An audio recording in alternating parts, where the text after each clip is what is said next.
Okay, how's everyone doing today? Thank you, thank you, thank you, thank you. Thank you so much for being kind enough to join us yet again for another milestone, lesson number 30. Amazingly well done, congratulations.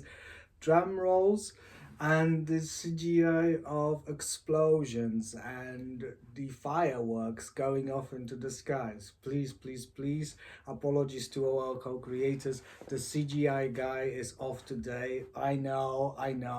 I've told you guys that recession is the best time to grow, and we are growing exponentially. Thanks to you. Thank you so much. Having said that, I didn't lie to you. I just didn't tell you the entirety of the story. We are growing, but without him today. No, guys, no. Guys, soon you will get those AI augmented content, but for the time being, as I have said to you guys in the very first video, we need to encourage all the people with all the skill set, all the socioeconomic backgrounds, and all the levels of education as it pertains to production of the videos. You can co-create your content pretty much instantaneously. When you're ready, you assemble your team and you will start producing amazing modules, because that's the essence of the game of life.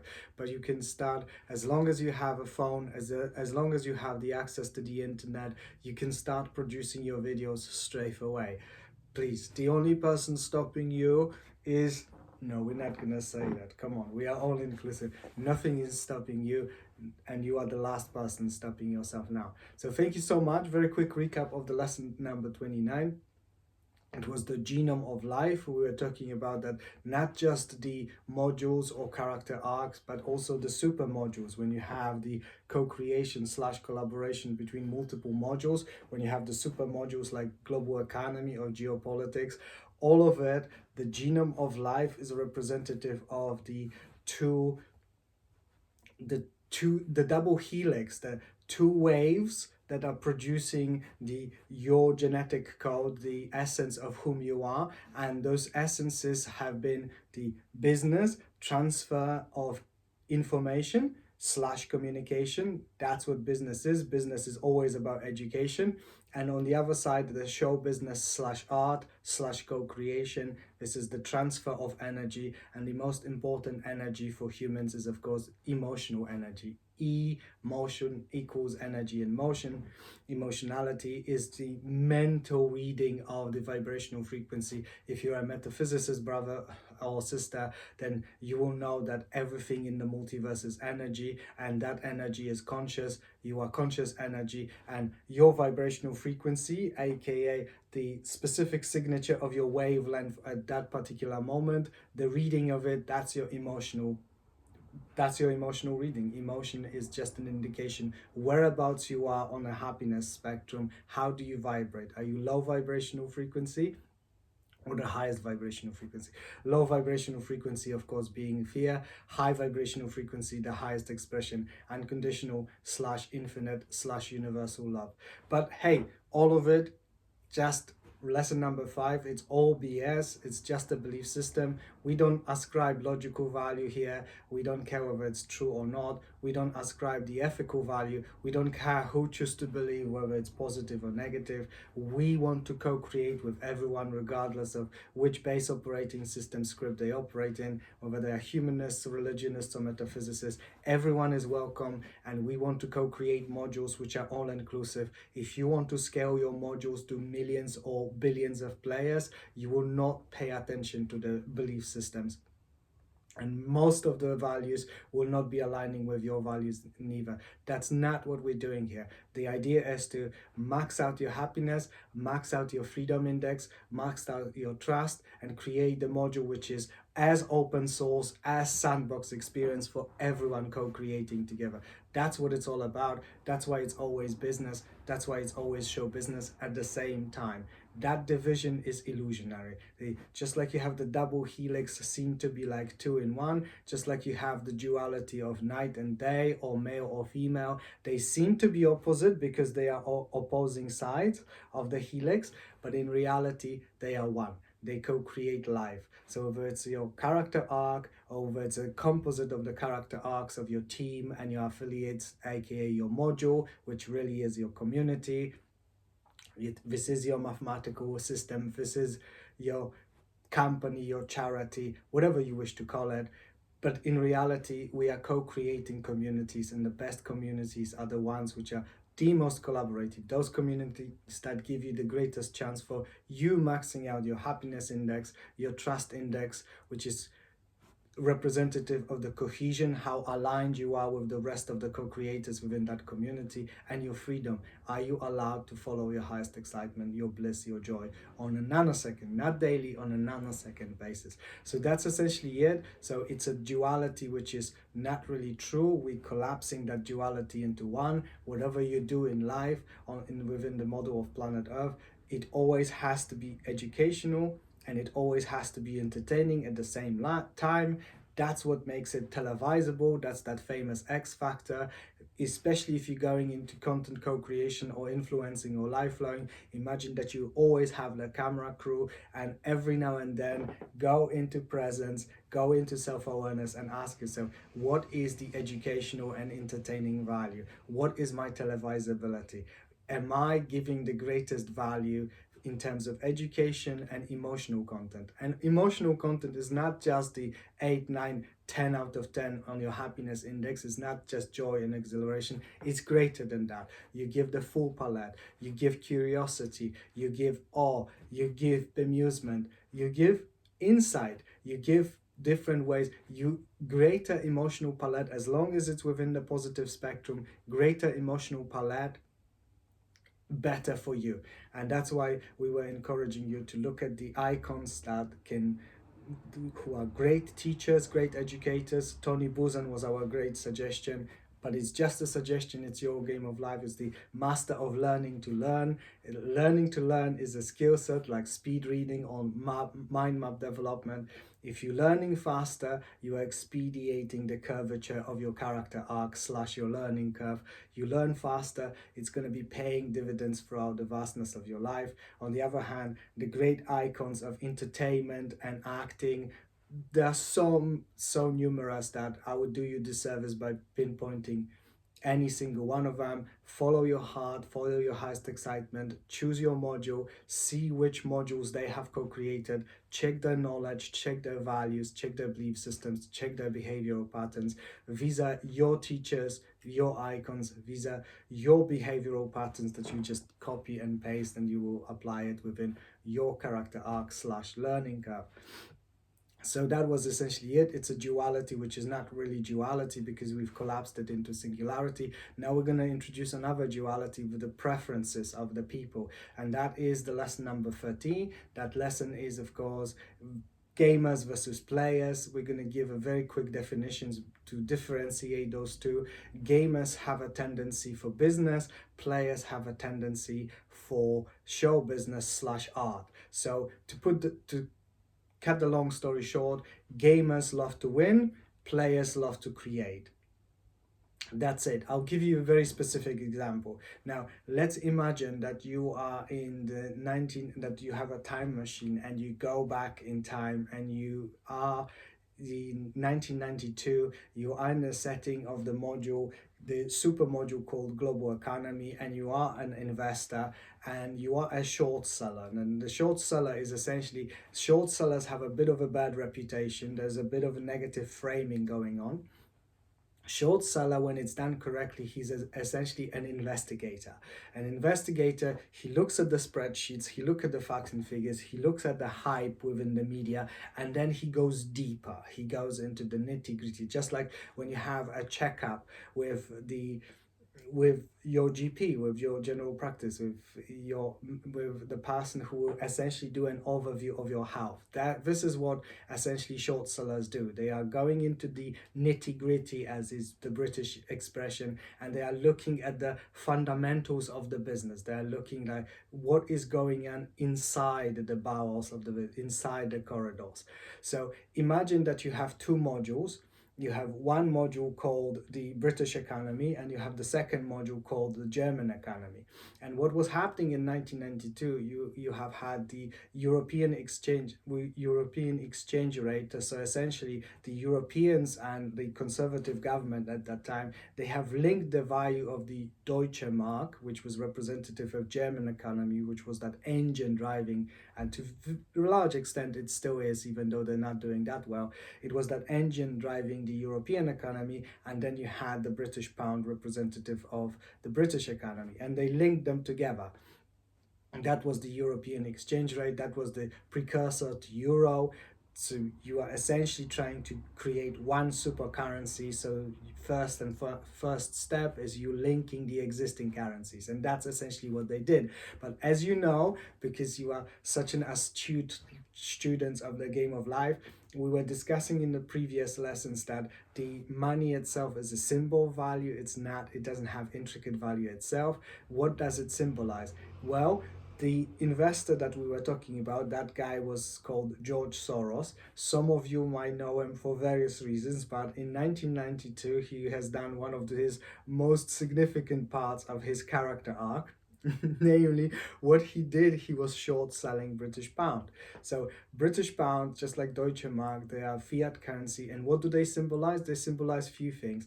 They can symbolize the history of the interest rates, which is essentially how cheap is to get the loan within that economy. So essentially how cheap is to start a business or buy a product, which is a significant product like a mortgage, like a house. So the history of interest rates, that's one thing.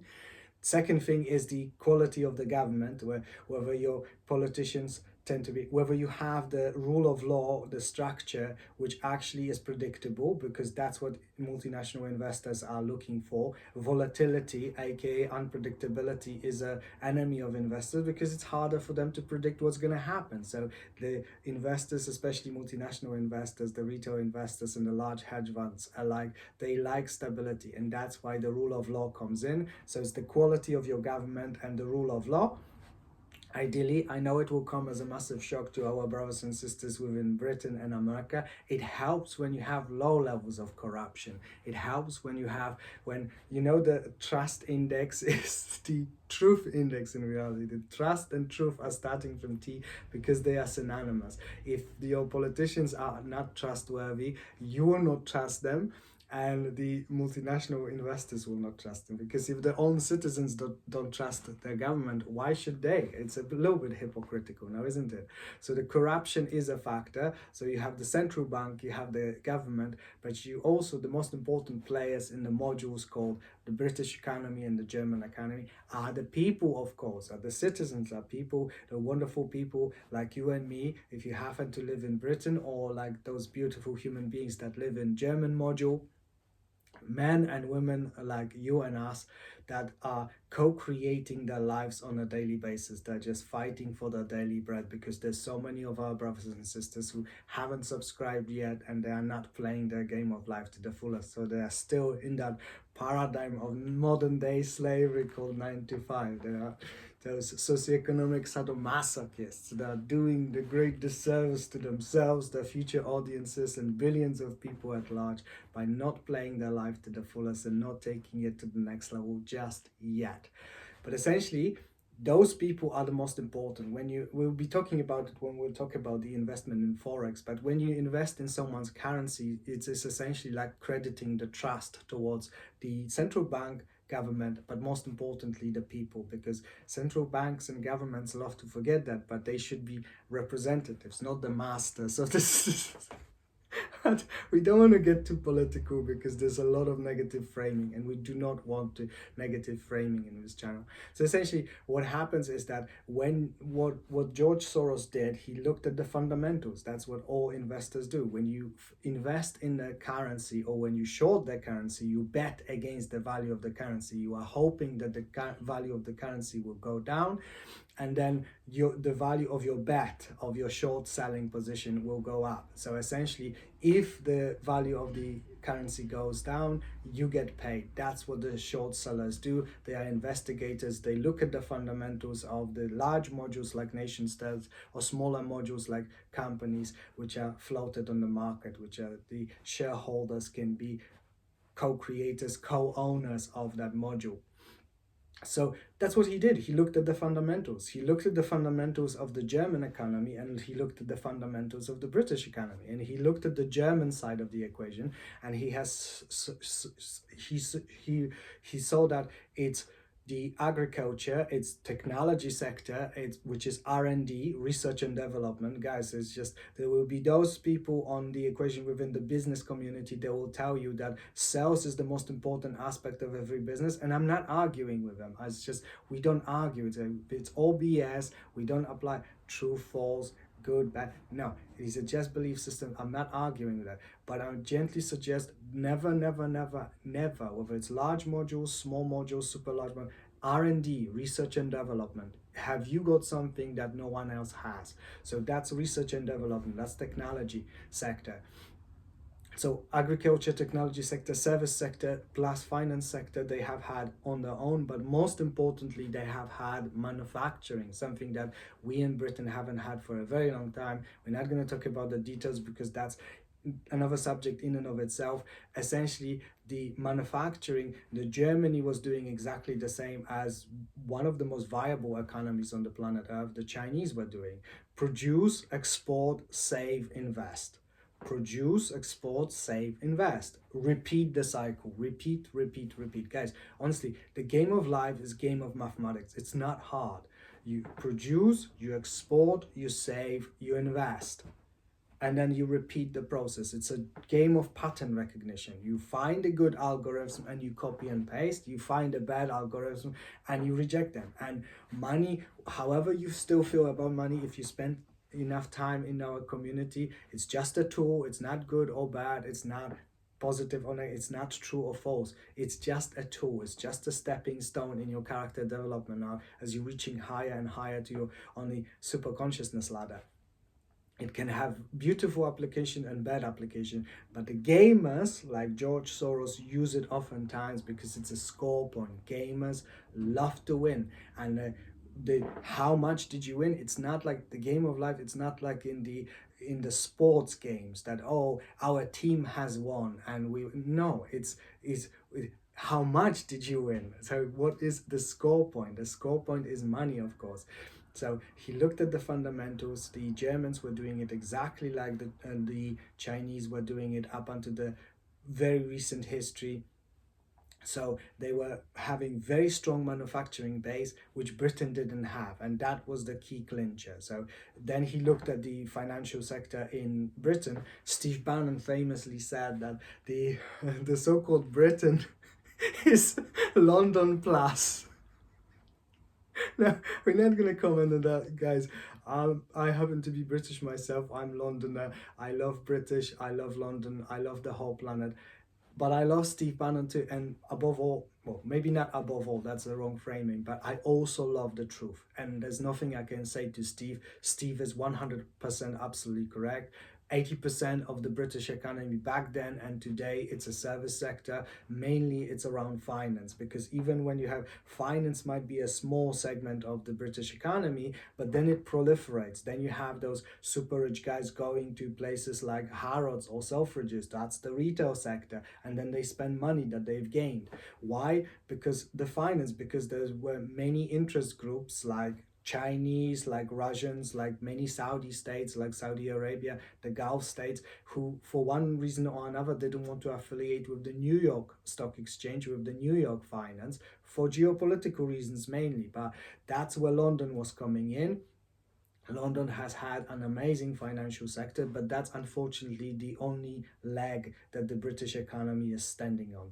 The George Soros identified that it's not like politicians and economists are lying to the British people that, oh, there's a productivity gap. No, there's a freedom index gap, that when you have the greater versatility, there's more things you can do. And the German economy has had greater freedom index, greater trust index, and a greater happiness index, because unfortunately slash fortunately, however you wish to frame it, most of our brothers and sisters, especially if they don't master the game of life, they are pegging the happiness index with the with the net worth, with how much money they have on their bank accounts, and rightfully so if they are in the survival mode. God bless them. I mean, it shouldn't be like that. You should always choose happiness because you exist. You're a beautiful being.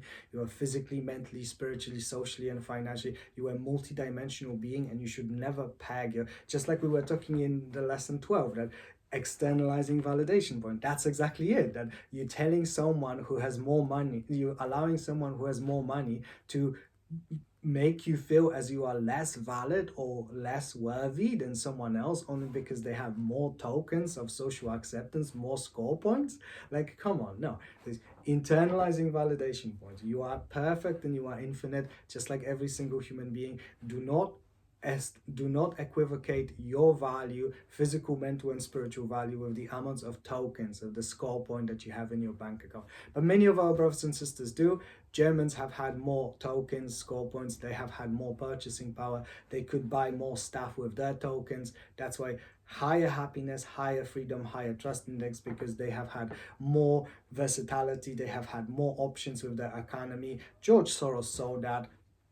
And then what happened is that he was betting heavily on the British pound to collapse. He was shorting the British pound. He was saying, "No, this is just what European Union and what British government has done. The putting that equality sign between those two currencies is false. It's a false equivalence because those two currencies are just representative of the modules. The German module, in terms of productivity, is stronger than the British module." And like I said, I'm unapologetic with my love towards Britain, towards London, towards planet Earth.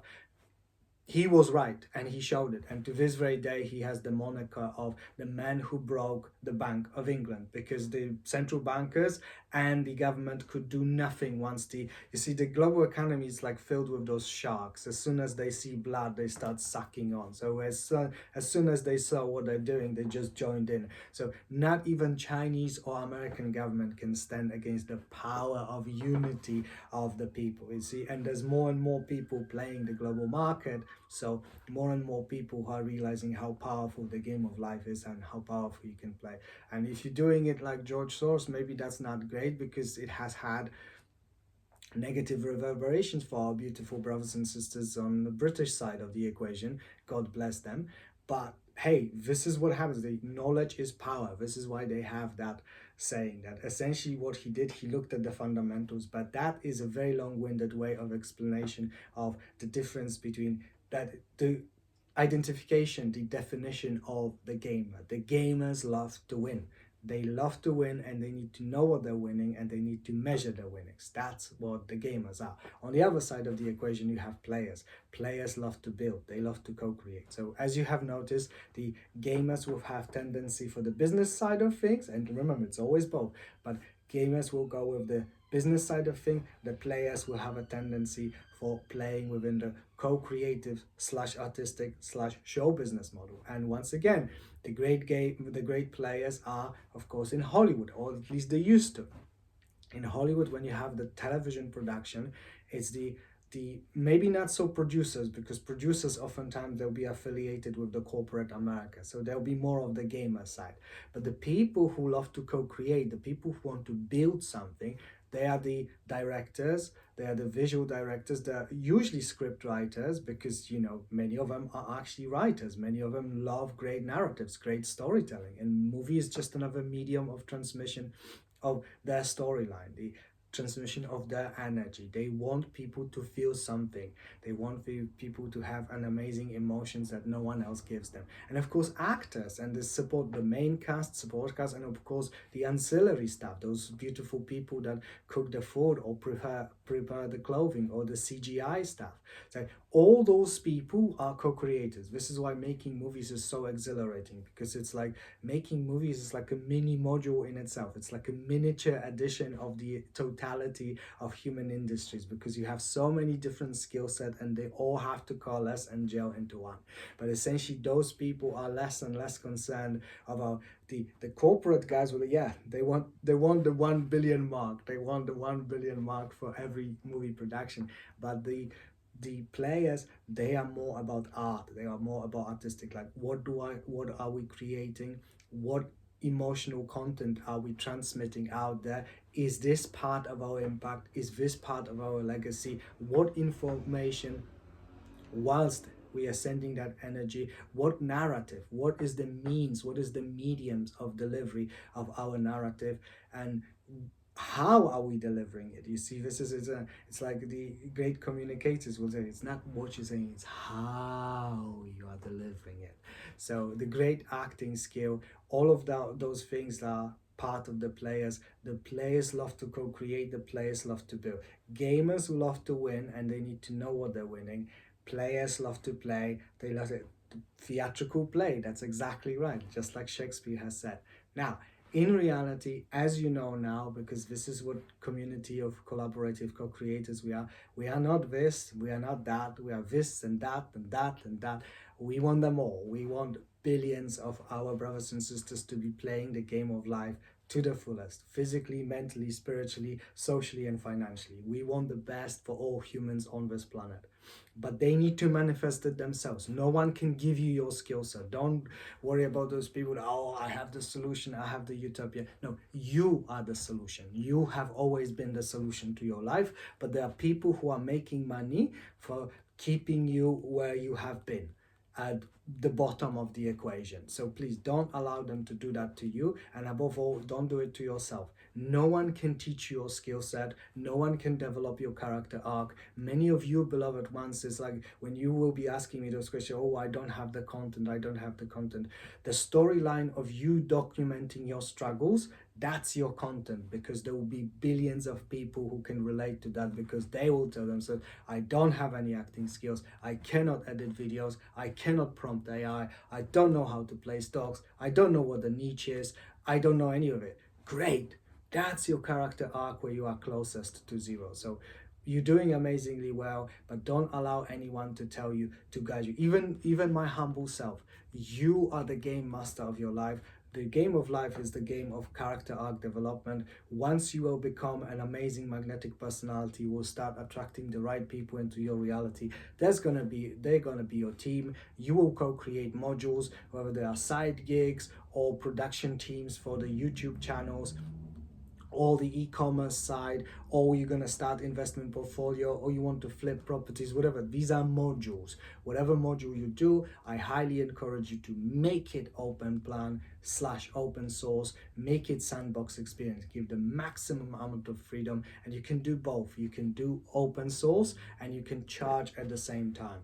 That's what I wish you to do. I mean, if you wish to do it, your freedom index is sacred. So now so essentially what it is, you need to, as you do, you will have the preference. As you develop your character arc, you and your team will have the preference. You will have to be safeguarding again, that you'll be going into the, oh, we are more and more gamers. Yeah, we love making money through YouTube content. Yeah, this is great. And then there will be players, and then there'll be those people like, no, guys, this has to be deeper. This has to have meaning. This has to have impact. When JP told you guys that this can live on for hundreds or thousands of years after you guys will be gone, he meant it. This has to have meaning, and this has to have emotional value, and this has to have the engagement with our audiences. This has to make them think and make them feel that they are being part of something profound. So it has to be more than that. So as you co-creating your modules, you have to be aware that your module, if they are open source and if they are sandbox experiences, they must cater to both proclivity. You have to safeguard yourself, just like you were when you were doing with the lesson 20, the specialization versus multi-classing. Which guys on your team are specialists, which guys on your team are multi-classing? What is the skill set that you want to learn? Do you want to specialize in that particular narrow field, in that niche, in that industry, or do you want to cross-pollinate across different skill sets?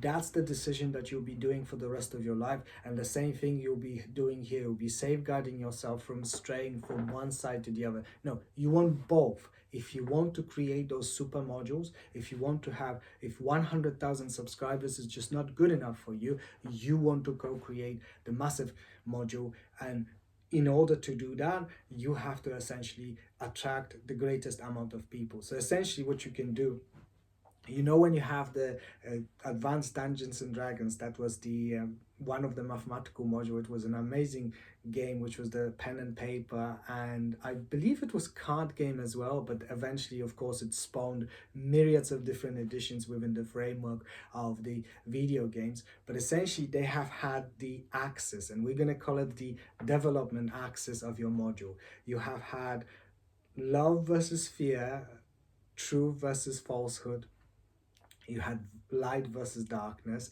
good versus evil. That's the most that's the most popular framing, good versus evil axis. But you had the second one, you had the order versus chaos. Are you disciplined or are you all over the place? Steve Jobs was, his office was all over the place, but nonetheless he was an amazing co-creator and entrepreneur. So whereabouts you are in the axis. So we're going to do something like that for our modules, but our module will be business versus show business, or art, if you want to prefer, if you prefer that framing. So that's your one axis, whereabouts we are.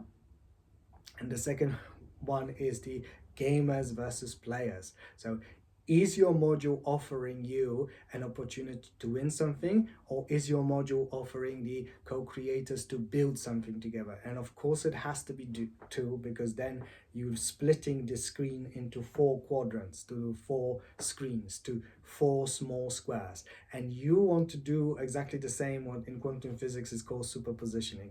When you look at the behavior of electrons, the superpositioning it means that there's a singular electron that seems to be in 2 places at the same time. Seems to be, because for most of the people it's just too much to bring themselves to knowing that it actually is the same electron in 2 places at the same time. So that's like, how could it be? How can I be in London and New York at the same time? Well, electrons can do that. And you have to do the same with your modules, mini modules, and super modules. You have to have those 2 axes, business versus art, show business, and then gamers versus players. And you have to be in all 4 quadrants at the same time. You have to be catering to, I will use that dehumanizing term again, please forgive me. You have to affiliate with all affiliates. You have to cater to all sides of the market. You have to be for all, not just for gamers, not just for players, not just for business people, not just for artists. You have to be for all, because in reality you will be all those 4 things, and in the people in your team, essentially they should also be both. And you will be asking questions about the feedback from your affiliates and from your team. And we will do another videos. It's a 30 video, so the next video of course will be the recap of all 10 videos, but the next video I'm going to give you the flavor of how it's done correctly. I'll give you just a simple model, which will be just an abstract, just to marry all those concepts together. Business plus show business at the same time, gamers and players co-creating at the same time. So this is going to be the lesson 31, but before that we're going to do a quick recap of 10 lessons. So if you'll be kind enough to bear with us, that would be amazingly exhilarated. And as I promised, very soon we'll be giving you guys those AI augmented content. We'll be showing you, this is where the fun begins. But guys, the foundational basis, we said that in the first in the first lesson, if you don't have this one, building any module is like a building. If you don't have the foundational basis, the whole thing will collapse. So I know I'm testing your patience, but it's lesson 15. Focus on your focus. You have to have persistence. You have to have resistance. You have to learn to flow together with your team, your affiliates, and the rest of your life. Thank you so much, guys, for your patience. Thank you so much. God bless you all. Mwah, mwah, mwah. I love you all so much. Mwah.